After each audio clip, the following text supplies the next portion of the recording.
Go You for it, first? Zath. Nah, it don't matter. Take it away.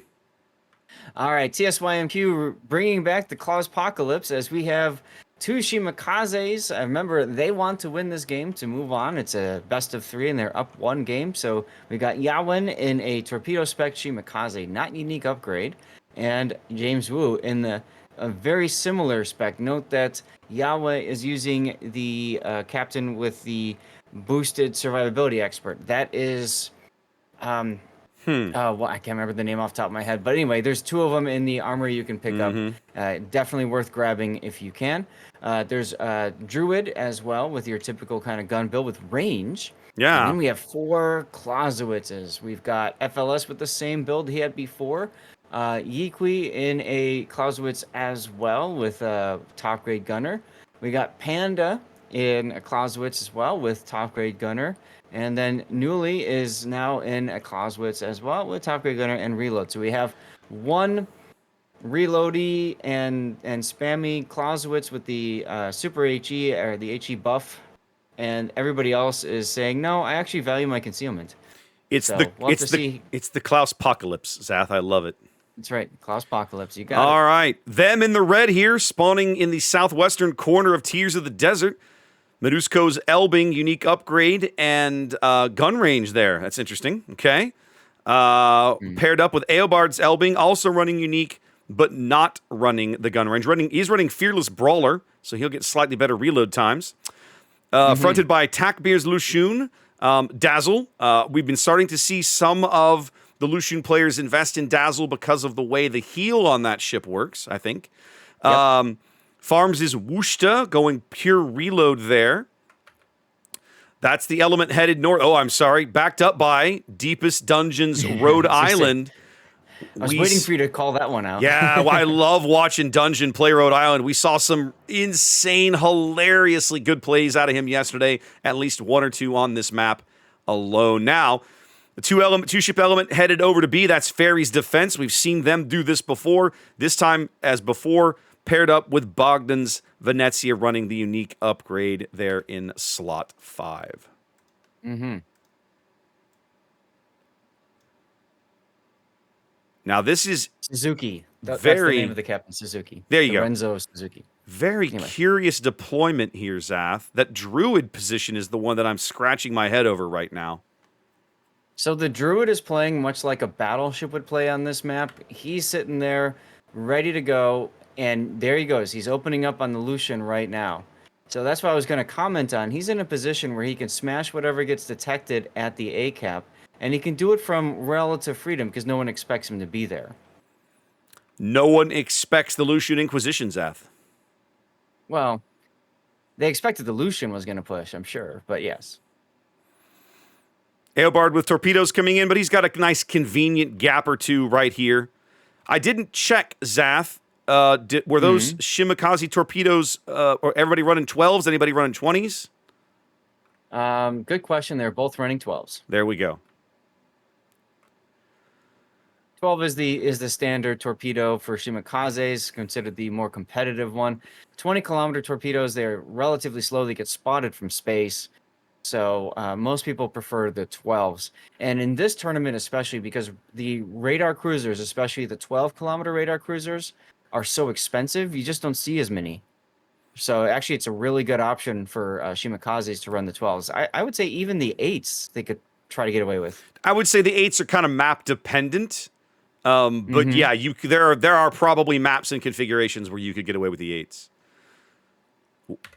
Well, the big them push to the A cap works. They now control A, having pushed TSYMQ out of the area. The Shimikaze retreating, both Clausewitz is retreating. That leaves James Wu's Shimikaze down here to the south, backed up by FLS and Yiku to see if they can make some inroads down here at the B cap. You have to expect TSYMQ is going to redeploy somebody, though. They've already found the Venezia, so they know, okay, there's that one ship that they're dealing with. I'm sure the Shimikaze, they've seen them play this before, and them is playing, I guess you could kind of say, their standard or their A strategy, right? Which is go to the big island at B2, hold it for the Dominion, and you're good. Yep. So we'll have to see what what's happening. As a matter of fact, them is completely rotating. If you look at it, their Zath, Albings, look at the the Shimakaze. Lucian. I see it. Oh! I see it. And that's what makes Venezia and Napoli such powerful kiting ships is that they just luck chuck torpedoes following their radio location.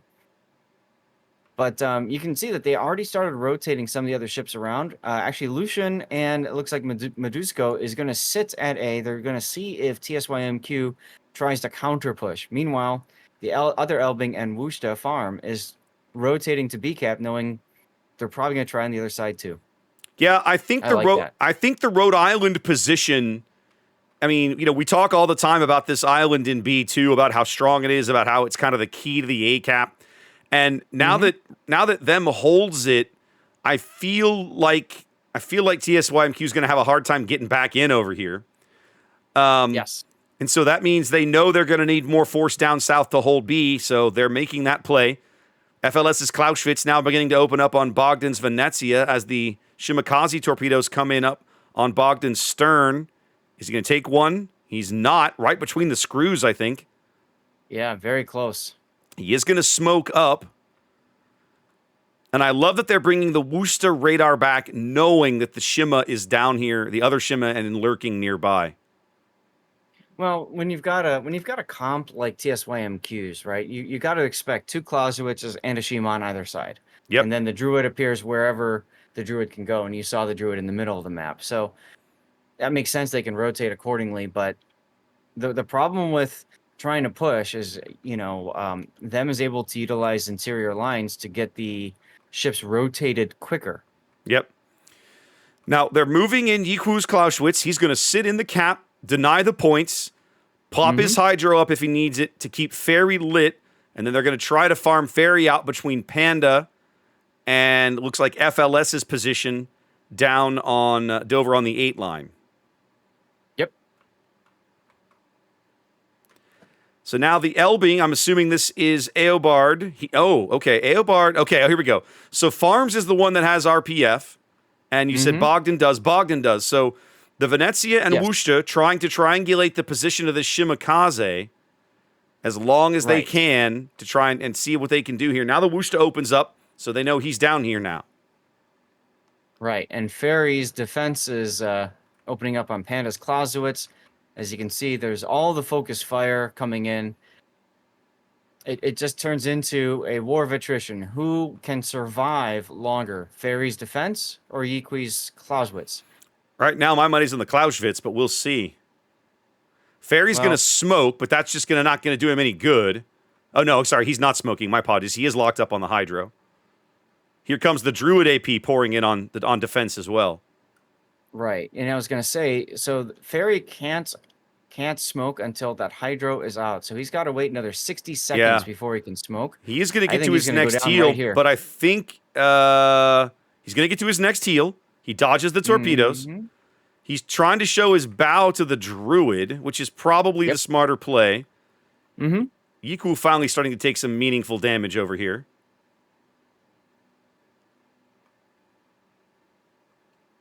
Them on about a 70-point lead here.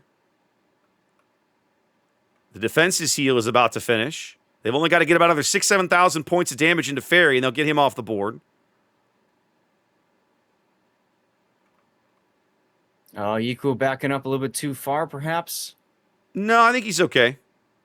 There goes the defense. That opens up the cap. Now, Yiku's going to continually get reset. He can clearly see these torpedoes coming in. He's going to have to do something, I think, Zath. I think at least one of these is destined to hit him. Something. Yeah, the island really hampers his maneuverability. He's going to have to take the one on the bow. Yep.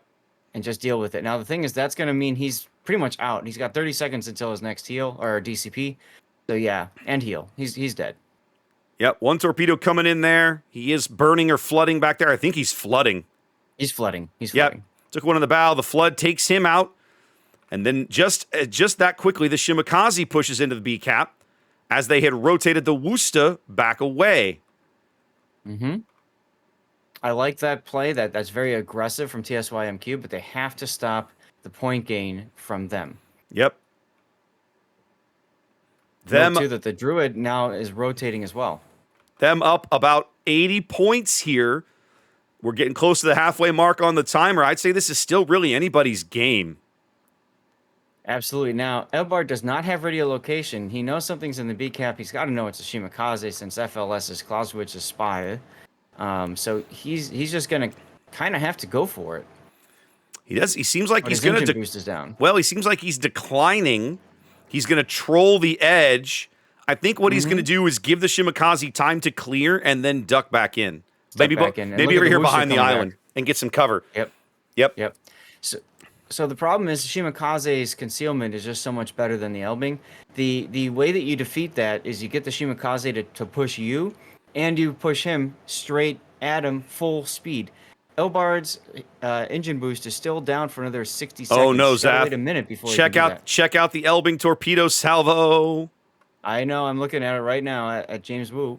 Oh, did he drift too far? He does drift got it right barely in the too butt. far. Right in the stern. James now down to about 1,500 HP, lurking on the bottom of the cap. And he doesn't have adrenaline rush. And here comes the Wooster.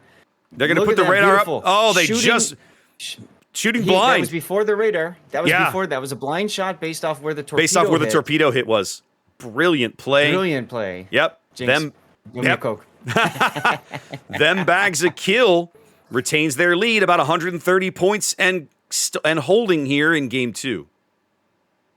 Yep. Deepwater Torps coming up on Newly's Clausewitz up at the north. I think he's okay. Going to barely that was sneak close. through, it looked like. Yeah. So TS for all this talk about Deepest Dungeons, Rhode Island, I haven't felt like it's been as No. impactful as we've seen battles past. I mean, he's clearly soaked. kind of carried. He's clearly soaked up a lot of damage, but he's been playing defense up here. I'll give him that, right? Like just having him around the 8 cap prevents one or more of these Clausewitzes from just pushing in and murdering something, right? But I feel like at this point with the Shimakaze dead, I don't think TSYMQ has a way back into this game, Zath. They have no way to touch the Absolutely B not. cap. And with the Rhode Island and everybody else up north, they don't have a way into the A cap.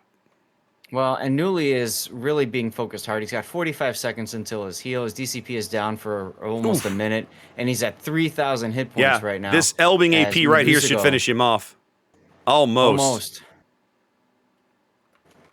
And interestingly enough, Yalwin had smoke, so he could have been smoking his teammate, but that didn't happen. There it was. And that will do it for this game, Game 2. We're going to Game 3, right? Yeah, we are. Them looking really good here in game 2. You said it earlier. This is a very evenly matched series. Fun to watch.